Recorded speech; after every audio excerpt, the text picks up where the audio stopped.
Assalamualaikum warahmatullahi wabarakatuh. Perkenalkan, nama saya Nani Andriani, guru SD Negeri Semplang 1, Kota Bogor.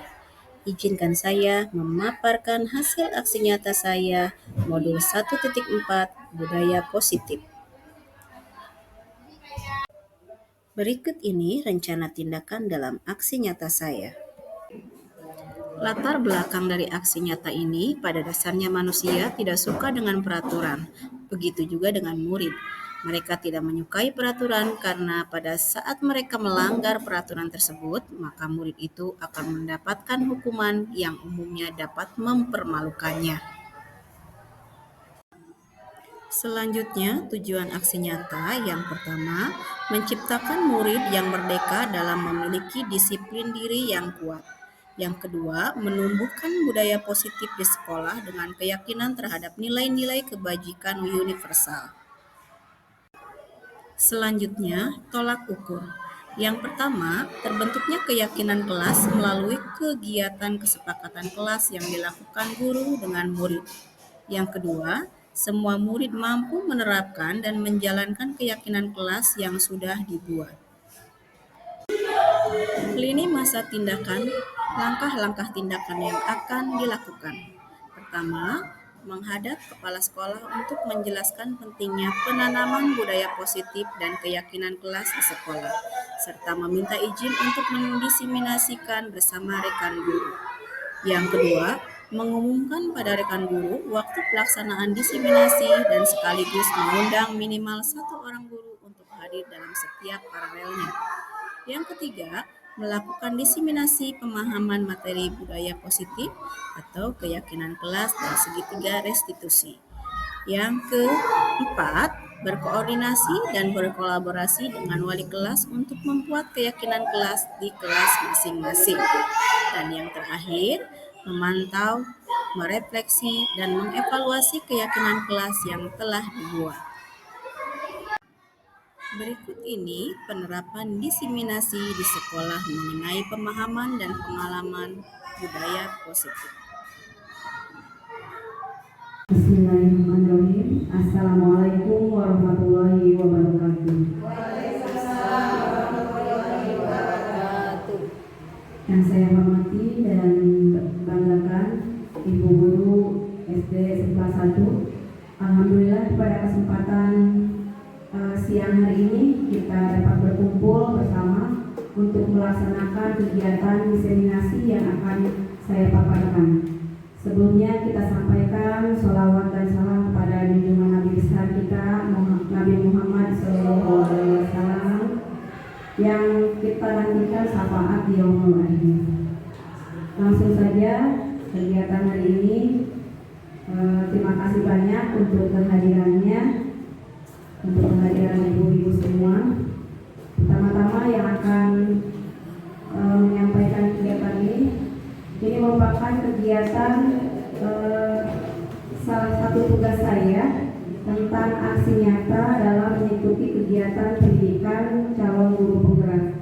Alhamdulillah di sini saya sudah menyelesaikan satu modul. Dari satu modul ini terdiri dari 4 submodul, mulai dari submodul 1.1 sampai dengan modul 1.4. Yang pertama yang ingin saya sampaikan, selamat datang para guru hebat.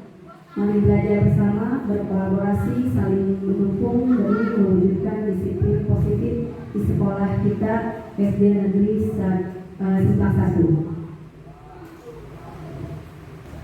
Konsep utama modul budaya positif di sini akan dipaparkan oleh saya, terdiri dari yang pertama perubahan paradigma belajar, yang kedua disiplin positif, ketiga kebutuhan dasar manusia, yang keempat motivasi perilaku manusia, yang kelima posisi kontrol restitusi, keenam keyakinan kelas, dan yang ketujuh segitiga restitusi.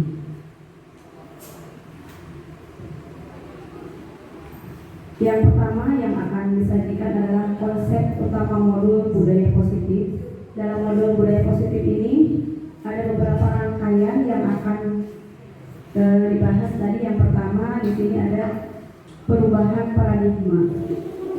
Pembelajaran yang dengan paradigma baru dirancang berdasarkan prinsip pembelajaran yang terdiferensiasi sehingga setiap siswa belajar sesuai dengan kebutuhan dari tahap perkembangan untuk mewujudkan profil pelajar Pancasila.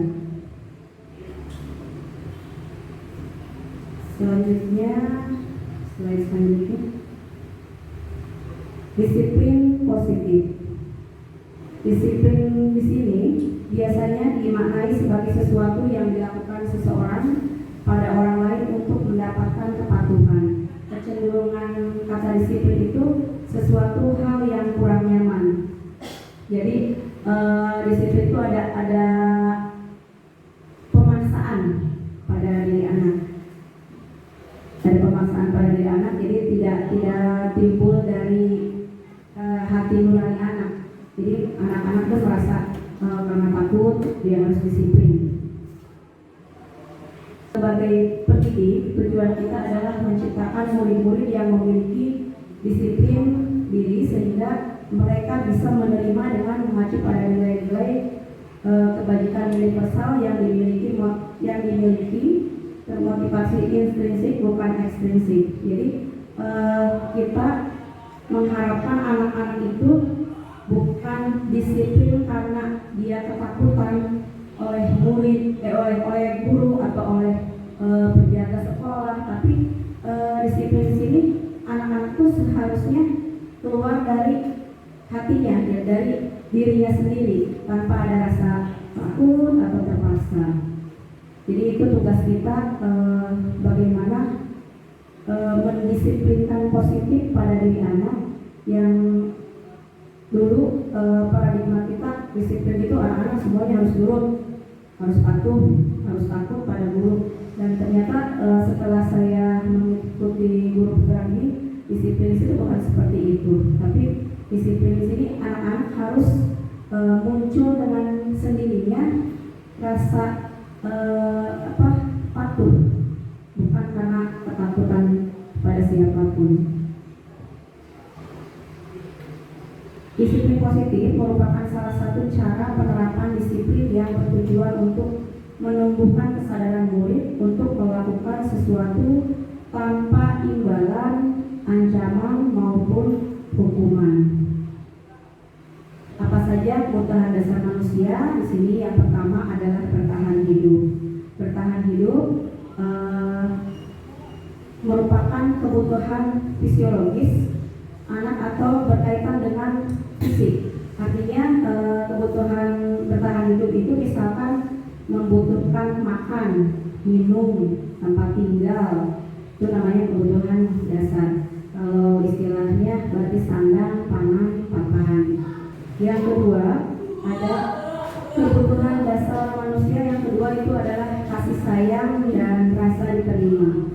Biasanya kita sering menemukan anak-anak di kelas kita yang seperti caper gitu ya, datang ke guru, ibu ini, ibu itu, gitu, meluk-meluk gitu. Kadang secara ini kita juga risih juga gitu, tapi ternyata di balik itu semua anak-anak tersebut ada kebutuhan yang tidak terpenuhi dalam diri mereka yang tidak didapatkan di rumah, sehingga dia mencari di sekolah. Jadi meluk-meluk teman, jadi pengen diperhatikan lah. Ada lagi yang diam gitu, diam, pengennya ditanya, kalau nggak ditanya ya udah nggak ngomong. Di situ berarti ada kebutuhan dasar manusianya yang tidak terpenuhi, yaitu kasih sayang dan rasa diterima. Yang ketiga ada penguasaan. Ada anak di kelas itu yang dia itu sok jago, menguasai gitu. Berarti kita sebagai guru tidak lantas menjudge ini anak gede dulu atau gimana gitu istilah bahasa Sundanya ya. Tapi kita mencari tahu bahwa ada kebutuhan dasar manusia yang dia tidak terpenuhi di rumahnya, yaitu penguasaan. Namanya manusia memang ada rasa ingin mengatur, ya, guru-guru juga kan terkadang ingin mengatur rekannya atau siapa itu yang lebih muda. Begitu juga sama dengan murid juga ada kebutuhan penguasaan. Yang keempat, ada kebebasan. Kebebasan di sini anak-anak memang terlahir untuk bebas, bahagia, dan tidak ada aturan gitu ya. Di sini kebebasan anak pengen sebebas-bebasnya belajar, lari ke sana kemari. Itu merupakan sudah menjadi apa ya? Sudah menjadi memang seperti itu anak-anak. Nah, berarti di sini ada kebutuhan dasar kebebasan yang memang dia tidak dapatkan. Selanjutnya ada kesenangan. Kita sedang menerangkan biasanya di depan kelas itu anak-anak ada yang asik membuat gambar atau memainkan pensil dan lain-lain. Itu menunjukkan bahwa anak tersebut juga kebutuhan untuk kesenangannya itu berarti belum terpenuhi. Selanjutnya ada motivasi perilaku manusia. Motivasi merupakan dorongan yang timbul pada diri seseorang secara sadar atau tidak sadar untuk melakukan tindakan dengan tujuan tertentu. Jadi ada motivasi itu berarti dorongan. Termotivasi untuk apa? Jadi ada dorongan untuk apa nih? Di sini ada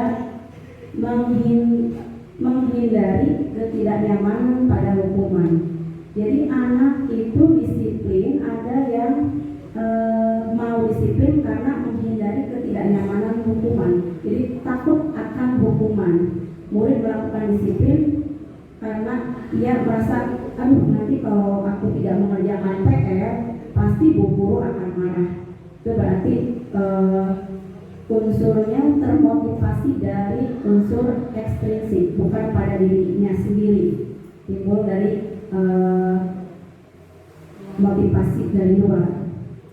Yang kedua, ada mendapatkan imbalan atau penghargaan dari orang lain.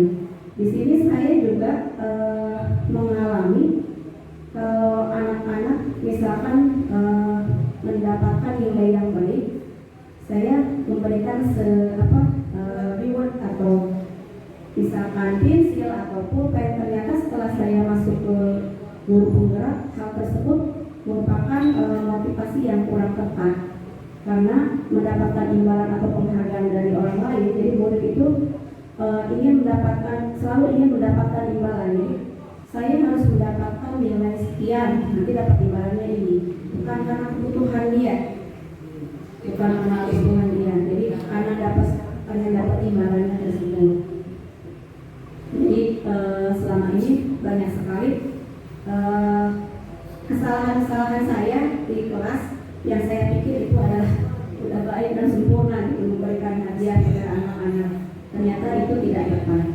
Selanjutnya ada lagi menghargai nilai-nilai kebajikan diri sendiri. Murid melakukan disiplin diri karena sadar akan nilai kebajikan diri, itu merupakan motivasi intrinsik. Jadi kita mengharapkan anak-anak itu termotivasi dari dalam dirinya. Nanti seperti apa? Tentunya ibu-ibu lebih berpengalaman cara mengaturkan anak supaya mau belajar dari dirinya sendiri, tidak usah harus disuruh. Karena anak kita di rumah aja sepertinya masih harus kita yang bicara. Konsep disiplin dengan identitas gagal. Di sini konsep disiplin dengan identitas gagal itu berupa hukuman.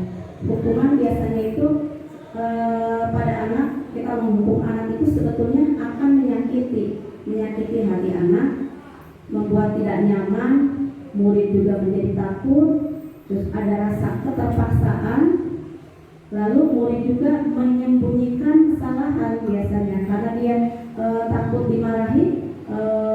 Kesalahannya itu dia tutupin, berbohong, aku tidak melakukan itu, padahal sebetulnya dia sendiri nangisin adiknya gitu karena takut dimarahi, ya, saya tidak melakukannya, jadi berbohong.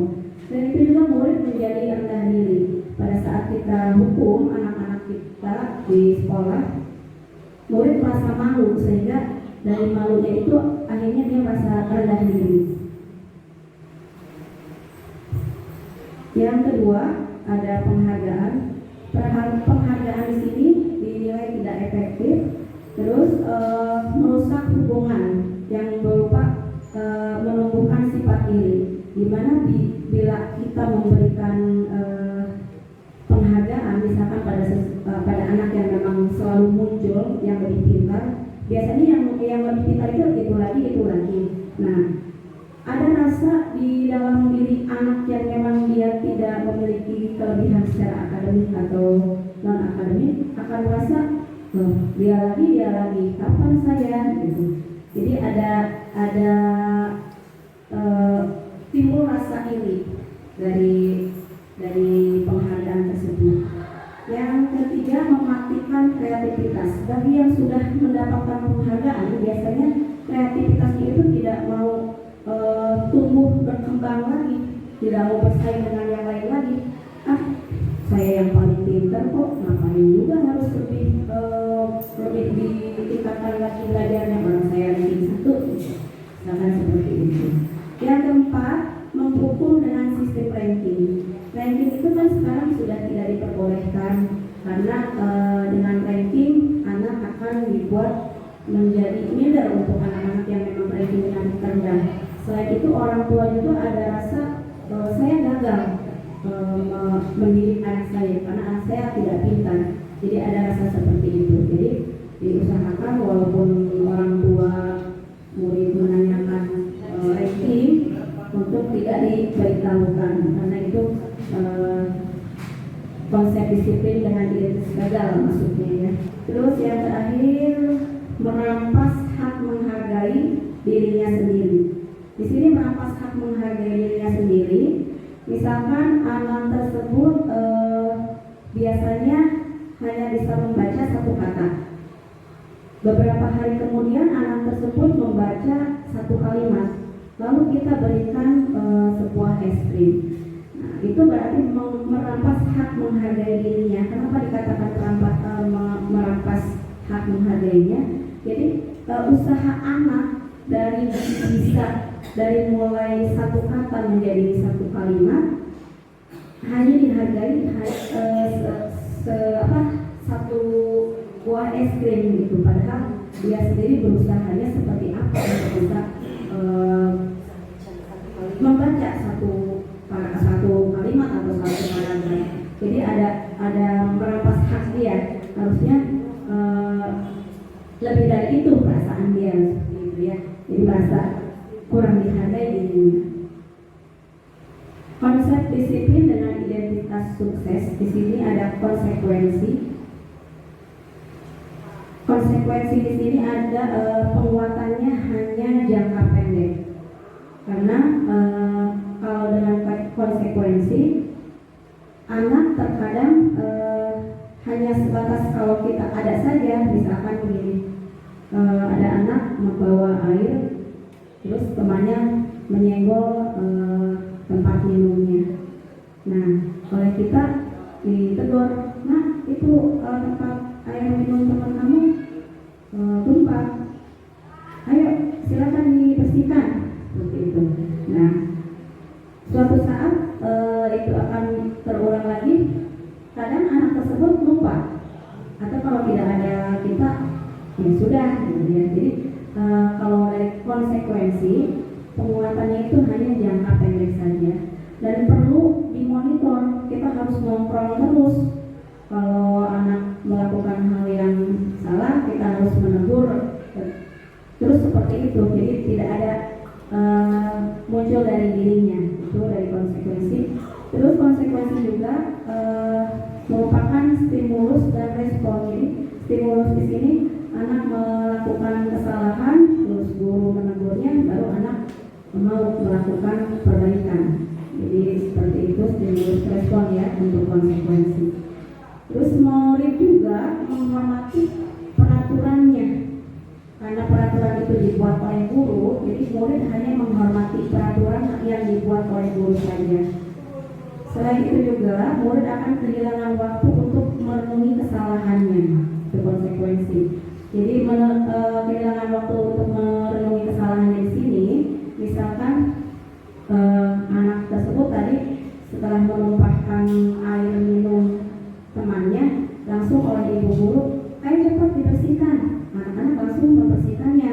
Nah, dia tidak diberikan kesempatan untuk meminta maaf pada teman yang memiliki botol minum tersebut. Itu dari konsekuensi. Dan yang kedua adalah restitusi. Restitusi di sini mungkin ibu-ibu juga sudah melakukannya, tapi saya secara pribadi baru tahu itu restitusi itu seperti ini.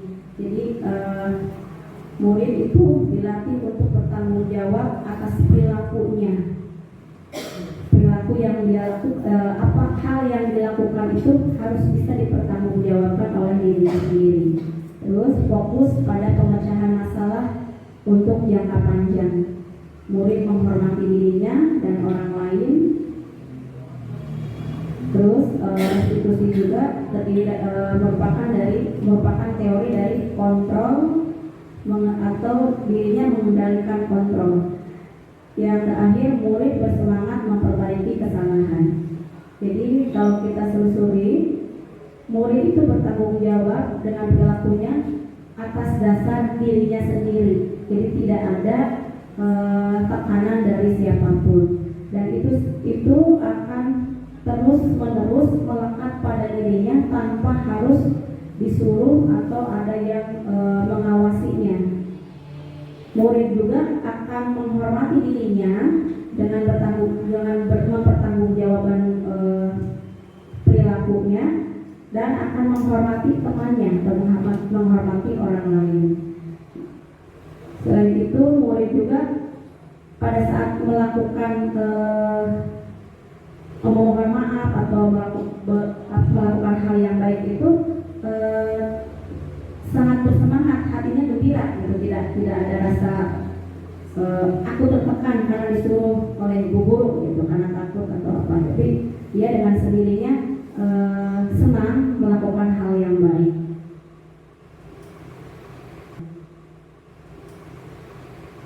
Konsep disiplin dengan pendekatan restitusi. Pengertian restitusi di sini, restitusi itu adalah proses menciptakan kondisi bagi murid untuk memperbaiki kesalahan mereka, sehingga mereka bisa kembali pada kelompok mereka dengan karakter yang lebih kuat. Ini menurut dosen pada tahun 2004. Ciri-ciri restitusi bukan menembus kesalahan, tapi belajar dari kesalahan. Bukan berarti kalau misalkan kamu kesiangan sekolah, nanti kamu harus membersihkan toilet, bukan seperti itu. Tapi bukan harus menebus kesalahannya, tapi harus mau belajar dari kesalahannya. Kenapa kesiangan gitu ya? Kesiangan karena bisa bangunnya telat atau tidak mempersiapkan alat sekolahnya dan lain-lain. Jadi di sini bukan menebus dengan kesalahan, tapi dengan belajar dari kesalahannya. Yang kedua, memperbaiki hubungan, dan yang ketiga, tawaran bukan paksaan. Jadi biasanya dengan restitusi itu kita menawarkan dengan pertanyaan-pertanyaan. Apa yang akan kamu lakukan? Mengapa demikian? Jadi jawaban-jawabannya itu akan bersumber dari anak itu sendiri yang sudah diyakininya. Selanjutnya ada mencari kebutuhan dasar yang mendasari tindakan, lalu fokus pada karakter bukan tindakan. Jadi karakternya yang harus kita munculkan, bukan tindakannya. Lalu yang terakhir menguatkan dan fokus pada solusi. Jadi kita cari solusinya, bukan menyalahkan siapa-siapa atau bukan menyalahkan anak-anaknya, tapi kita mencari solusinya bagaimana misalkan anak tersebut tidak di lain hari tidak datang kesiangan lagi. Perbedaan perbedaan dari hukuman, konsekuensi, dan restitusi di sini. Contoh kasusnya, siswa sering tidak mengerjakan tugas. Tentu di kelas kita juga masih banyak ya anak-anak kita yang kalau diberikan PR itu tidak dikerjakan. Nah, jika kita melakukan dalam kasus ini kita melakukan sebagai penghukum, biasanya guru menghukum murid tersebut dengan berdiri di depan kelas selama 15 menit. Kalau zaman dulu seperti itu ya, kalau sekarang sih kayaknya sudah tidak ada. Terus guru marah dan murid menjadi takut gitu.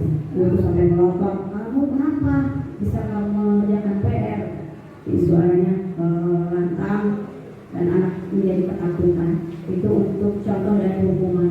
Contoh yang kedua dari konsekuensi, guru memberikan konsekuensi untuk mengerjakan tugasnya saat istirahat atau dikerjakan 3 kali lipat. Misalkan anak kelas 1 itu biasanya dikasih PR untuk menulis berapa baris.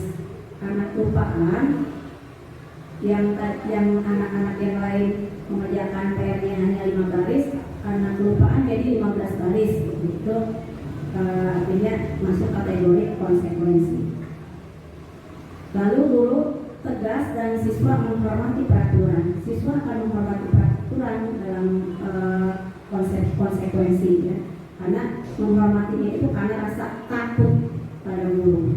Sementara untuk restitusi, guru menanyakan keyakinan kelas. Di sini keyakinan kelas, tadi saya juga melihat di kelas 6 dia sudah ada keyakinan kelas. Di beberapa kelas juga sudah mulai ada keyakinan kelas ya. Guru menanyakan keyakinan kelas atau dirinya dan membantu siswa menyelesaikan masalahnya. Jadi dari keyakinan kelas itu kita buat pertanyaan-pertanyaan pada anak yang melakukan pelanggaran. Lalu guru terbuka dan siswa menghormati dirinya dan orang lain. Jadi guru hanya mendengarkan alasan kenapa anak tersebut melakukan hal yang tidak diperbolehkan tersebut, bukan menjudge kamu salah atau apa, tapi bertanya dengan kita menyambungkan dengan keyakinan kelas yang sudah dibuatnya, karena keyakinan kelas itu dibuat bukan oleh guru tapi dibuat oleh siswa. 5 posisi kontrol kita sebagai guru, apakah termasuk sebagai penghukum, pembuat rasa bersalah, teman, pemantau atau manajer. Di sini tadi penghukum itu berarti anak itu berikan misalnya tugas yang melebihi beban mereka, terus membuat rasa bersalah. Contohnya, kamu tahu nggak kalau kamu berbuat seperti ini, ibu dimarahin sama kepala sekolah gara-gara kamu seperti itu. Jadi anak dengan kita ucapkan seperti itu, anak merasa iya ya. Jadi bu guru nanti dimarahin sama kepala sekolah. Jadi anak itu merasa bersalahnya, saya bersalah dong berbuat seperti ini karena bu guru jadi dimarahin kepala sekolah. Ada lagi sebagai teman. Biasanya untuk kelas tinggi kita memang memposisikan diri kita sebagai teman juga, karena di situ ada kedekatan anak-anak untuk bisa terbuka menceritakan tentang apa saja yang dia rasakan, baik itu menyangkut dengan pelajaran atau di luar pelajaran. Tapi di sini posisi sebagai teman juga belum terlalu pas gitu ya untuk dijadikan posisi kontrol restitusi. Yang keempat ada pemantau. Guru memantau, melihat, biasanya masih juga ya kalau pemantau itu masih juga kita selalu mengontrol anak-anak itu.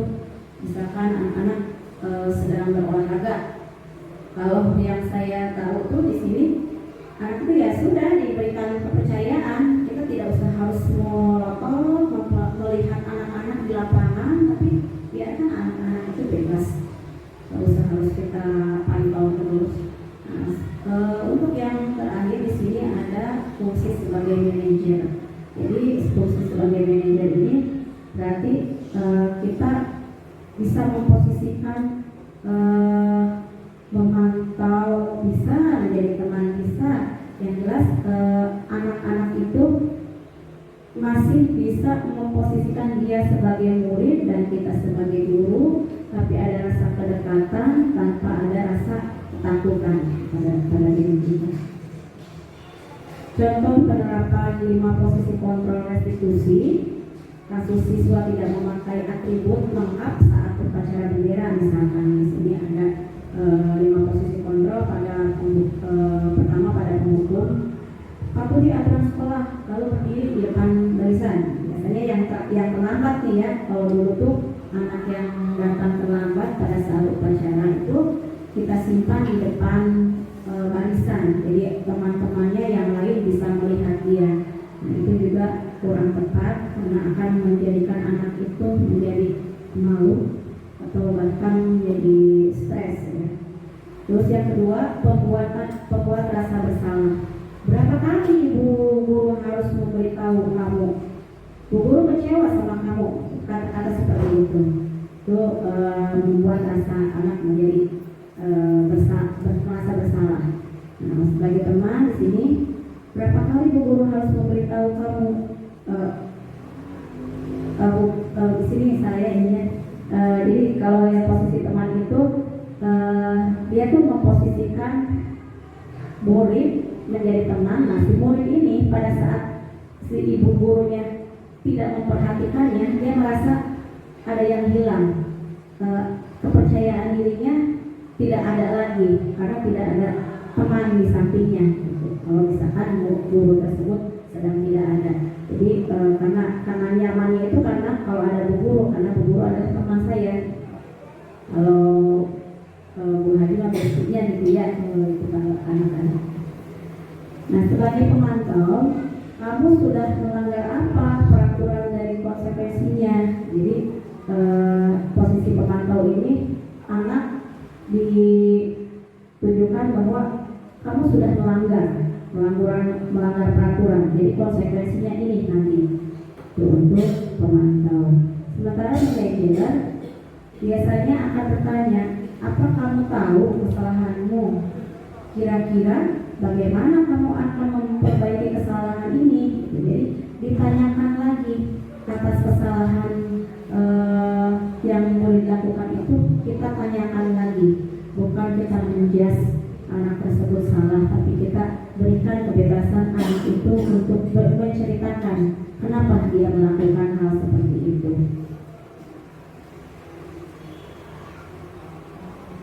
Nah, di sini ada keyakinan kelas. Mengapa keyakinan kelas bukan peraturan kelas? Nah, kalau keyakinan kelas itu berarti hal yang sudah diyakini baik dari anak masing-masing di kelas kita. Kalau peraturan kan misalkan kalau kalimat itu dilarang membuang sampah, itu kan berarti itu masuknya ke peraturan, bukan keyakinan kelas. Mengapa kita punya peraturan tentang mengapa kita punya peraturan tentang penggunaan helm pada saat berkendaraan roda 2 atau motor?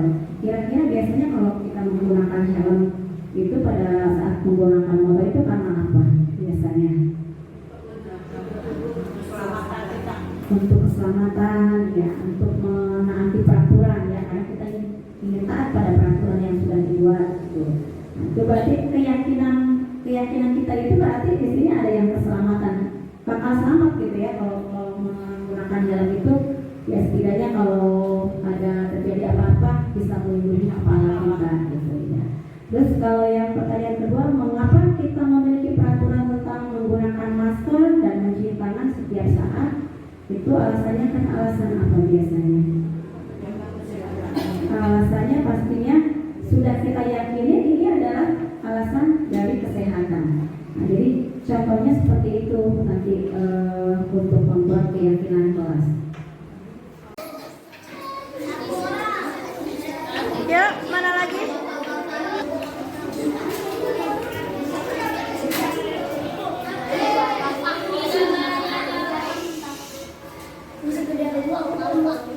Oke, terima kasih. Keyakinan kelas yang saya terapkan di sini ada 8. Yang pertama, berdoa sebelum dan sesudah belajar. Yang kedua, belajar dengan semangat dan percaya diri. Yang ketiga, saling menjaga kebersihan dan keindahan. Yang keempat, saling menghormati sesama. Yang kelima, saling membantu dan kerjasama. Yang keenam, menghargai guru, teman yang sedang berbicara. Yang ketujuh, selalu menerapkan 5S: senyum, sapa, salam, sopan, dan santun. Dan yang terakhir, gemar membaca dan menulis sebagai budaya masing-masing. Bagaimana pembentukan keyakinan kelas? Keyakinan kelas ini lebih abstrak dari peraturan, berupa pertanyaan universal, dibuat dalam bentuk positif, sedikit saja agar mudah diingat. Jadi tidak usah harus ada 30 siswa, keyakinan kelasnya 30 siswa, tidak seperti itu. Yang kelima, sesuai dengan kondisi kelas dan sekolah agar mudah diterapkan. Jadi sesuai apa nih kebutuhan kelas kita. Jadi untuk kelas bawah dengan kelas tinggi tentunya tidak akan sama keyakinan kelasnya. Yang terakhir, semua warga kelas atau sekolah dilibatkan untuk membuat. Jadi bukan hanya guru yang mengarahkan harus begini keyakinan kelasnya, tapi siswanya sendiri yang berpendapat dari kalau saya kemarin memulainya itu anak-anak dari kalimatnya memang kalimat yang masih bukan berbentuk positif. Misalkan jangan mengganggu teman. Nah, diarahkan oleh kita kalimatnya untuk menjadi kalimat positif. Kalau jangan mengganggu teman berarti harus menjadi menghargai teman. Terus ada lagi, dilarang membuang sampah ke kolong meja, ada yang seperti itu. Berarti kita arahkan lagi, jangan ada kata tidak atau jangan. Kalau untuk keyakinan kelas ya, jadi kalimatnya kalimat yang positif saja. Jadi kalau dilarang membuang sampah di kolong meja berarti kalimat universal, pernyataan universalnya berarti harus menjaga kebersihan kelas. Jadi kata-kata negatif jangan dan tidak itu tidak digunakan. Segitiga restitusi di sini. Jadi pada saat kita menemukan anak-anak yang melakukan pelanggaran, kita sebaiknya melakukan 3 langkah. Yang pertama, menstabilkan identitas. Kita semua akan melakukan hal terbaik yang bisa kita lakukan di sini untuk menstabilkan identitas. Yang kedua, validasi tindakan yang salah. Jadi semua perilaku memiliki alasan, baik itu kita pikir alasan tingkah laku anak itu salah atau baik, pastinya semuanya itu perilaku tersebut memiliki alasan. Yang ketiga, menanyakan keyakinan. Kita semua memiliki motivasi internal. Jadi pada saat anak melakukan kesalahan, kita tanyakan kembali, kira-kira keyakinan kamu itu apa yang dilanggar dari keyakinan kamu di sini. Kita contohkan ada 2 video di sini. Ada video anak yang marah karena dicontek hasil kerjanya. Ujian, kamu tahu ibu panggil hari ini? Enggak. Nah, ibu kan kemarin melihat kamu menangis pulang sekolah. Kenapa kamu menangis? Gak punya ongkos untuk pulang. Gak punya ongkos untuk pulang. Kamu gak dikasih ongkos. Kasih. Lalu, Aku habiskan untuk jajan. kok bisa dihabiskan untuk jajan? Biasanya kamu pulang emang jalan kaki? Enggak. Biasanya aku pulang barang kakeknya Bintang. Bareng kakeknya Bintang. Terus kemarin kakeknya Bintang tidak mengajak kamu. Enggak, kakek Bintang lagi sakit, jadi saya nggak bisa ikut bareng Bintang. Jadi karena saya menggunakan uangnya, jadi saya tidak punya ongkos untuk pulang.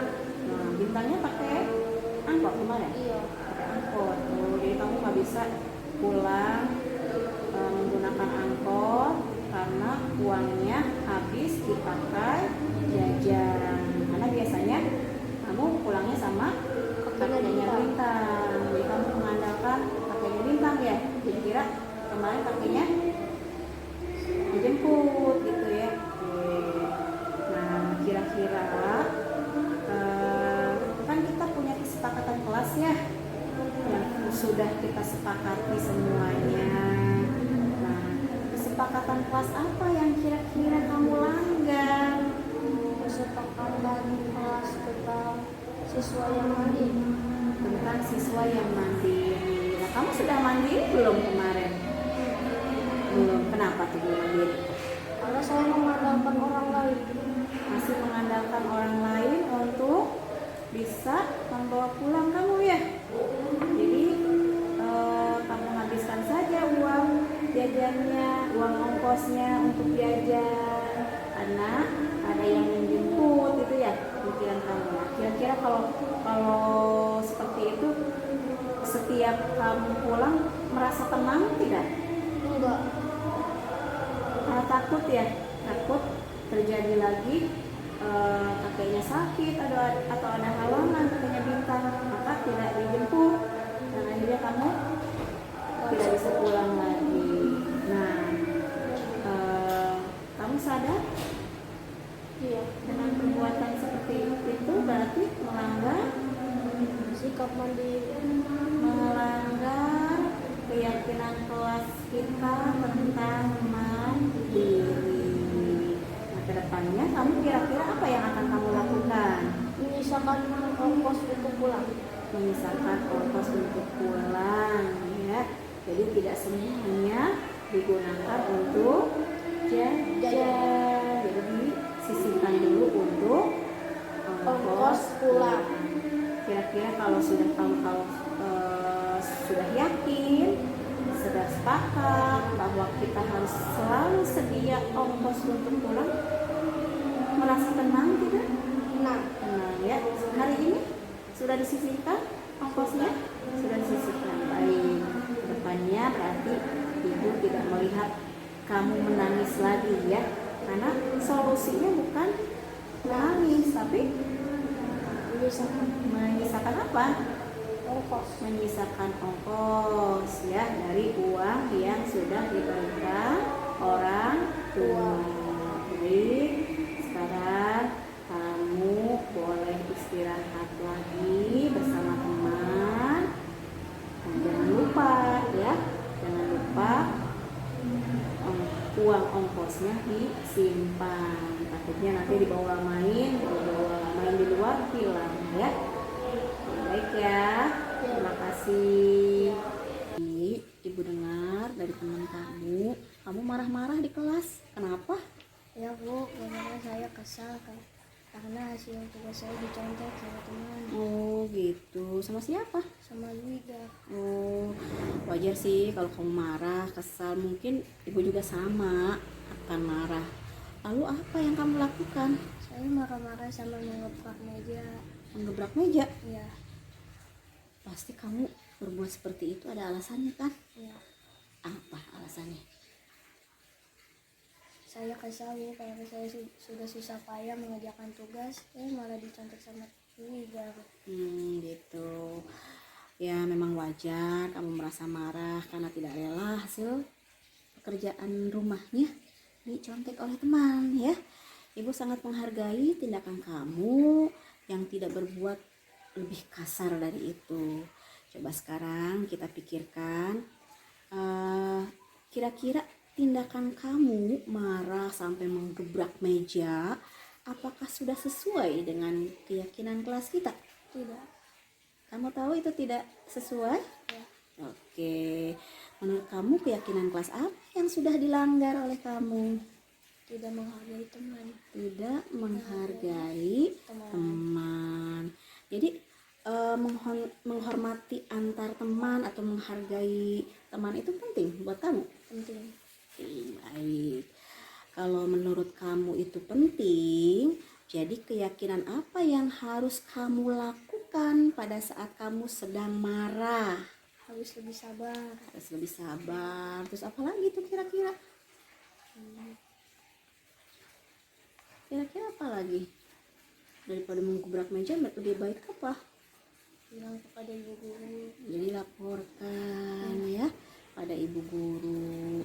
Nanti biar ibu guru juga tahu dan kita cari solusi bersama-sama. Apa yang akan kamu lakukan untuk memperbaiki masalah? Saya harus lebih sabar. Lebih sabar. Terus apa lagi? Terus selain lebih sabar, Terus menahan amarah. menahan amarah, lebih sabar ya. Itu adalah solusi yang tepat. Baik, kamu boleh kembali beraktivitas. Hari ini kan sudah olahraga ya. Ya. Jadi kamu boleh istirahat dulu. Nanti kita sepakati lagi bersama teman-teman kamu di kelas ya, untuk kesepakatan kelas kita. Terima kasih ya. Sesi pertanyaan. Apakah boleh melakukan restitusi itu di ini di bawah? Mau di stop atau mau disamperin langsung?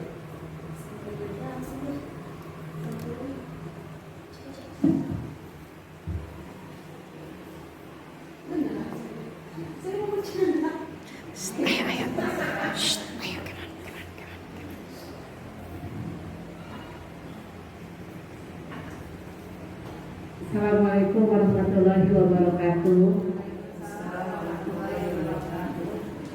Saya sudah menerima yang tadi video segitiga restitusi ya. Nah itu yang video pertama itu ibu berkunjung ke rumahnya apa di sekolah? Kebetulan memang muridnya itu ada di dekat rumah tinggal saya, jadi memang waktu itu mengunjunginya. Jadi sebenarnya bisa dilakukan di mana saja ya. Terus memang yang kedua Pak, di sekolah ya? Iya, di sekolah. Ya. Kadang kita mungkin melakukan restitusi ya, cuman caranya mungkin yang salah ya. Sering ya sebetulnya kita sudah melakukan restitusi mungkin, tapi peruntukannya itu yang belum secara baik gitu ya. Iya. Sebetulnya udah pasti guru-guru dari zaman dulu juga udah melakukan restitusi. Cuma istilahnya aja sekarang itu udah tahu oh itu restitusi. Dan caranya juga kurang tepat. Ya.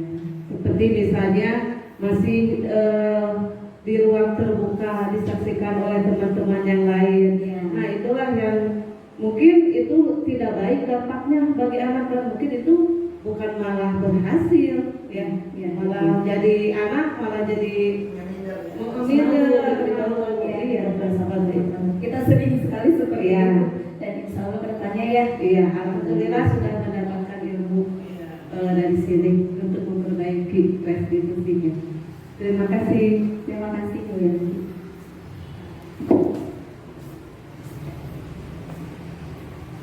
Ada lagi mungkin Dari Bu Luis.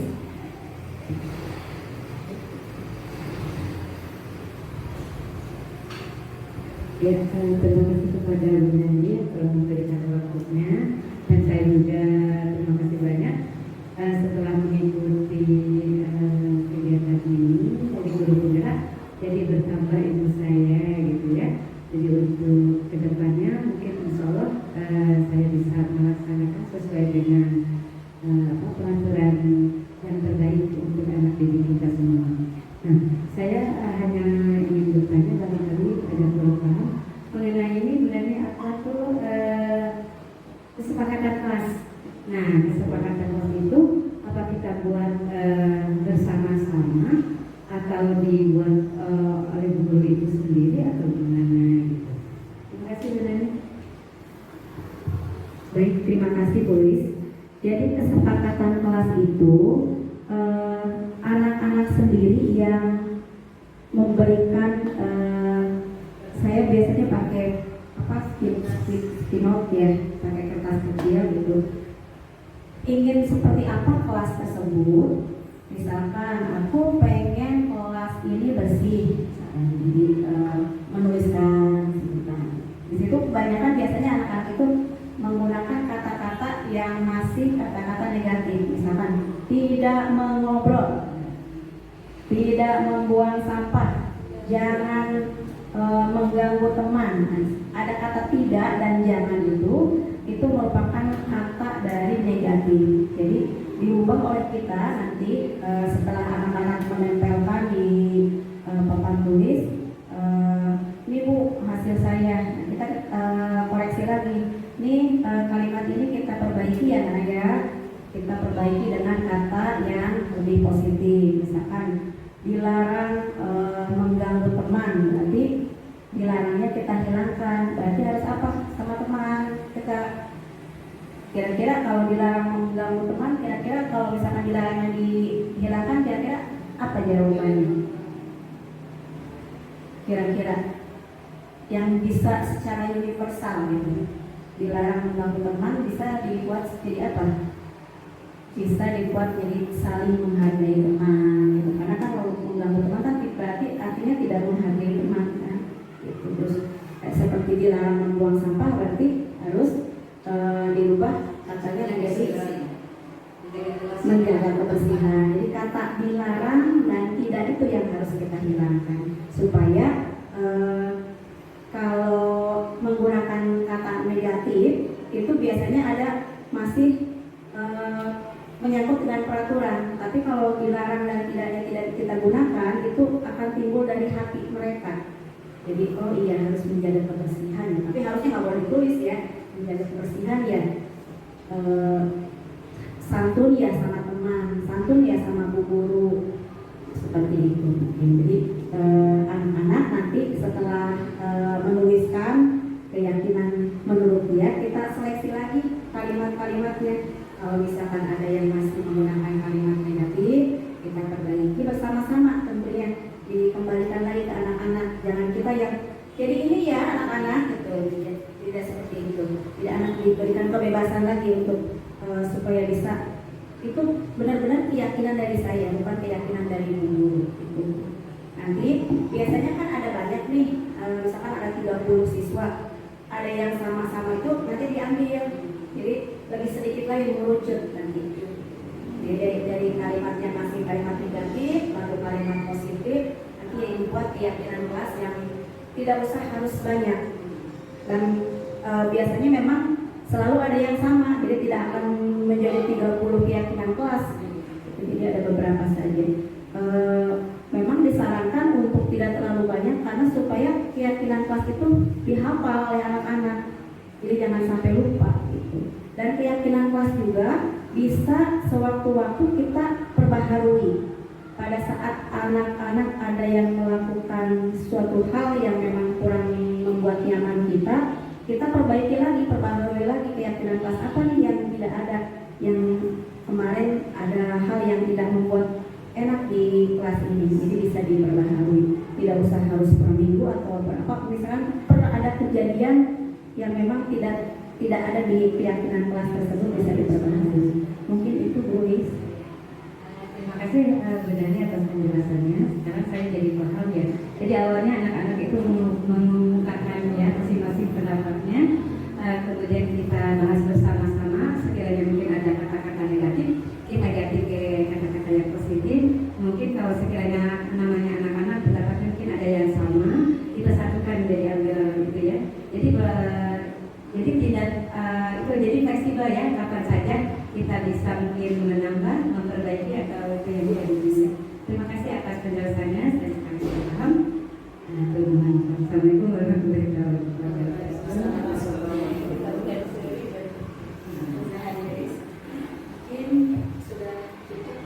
Karena waktu ibu-ibu mau pulang juga, sekali lagi saya ucapkan terima kasih banyak. Terima kasih.